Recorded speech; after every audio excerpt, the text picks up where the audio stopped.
তৰাৰ দেশৰ পৰা জুবিনৰ অনুৰোধ। ঐ পাগলা, হ'ব দে, বহুত হ'ল।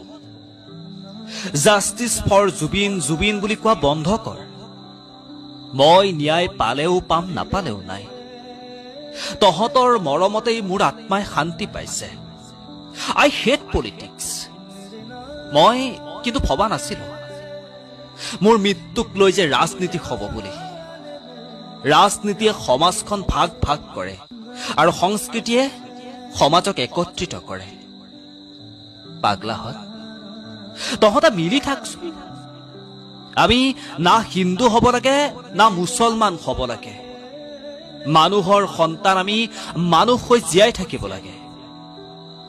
তহঁতে ভালকৈ থাক। মই আছো দে সদায় তহঁতৰ লগত গানৰ মাজত। আৰু সেই গৰুকেইটাক কৈছো, লিচেন টু মি। তহঁতে আত্মহত্যাৰ চেষ্টা কিয় কৰিছা?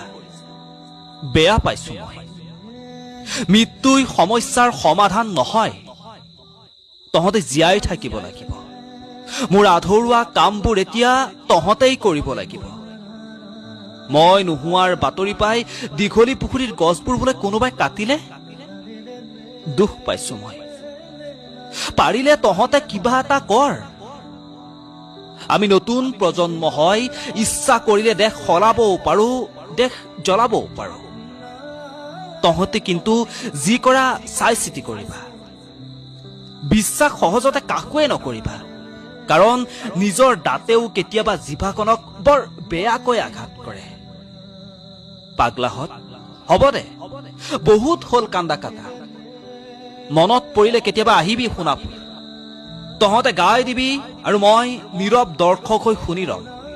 মায়াবিনী ৰাতিৰ বুকুত দেখা পালো তোমাৰ ছবি। ধন্যবাদ।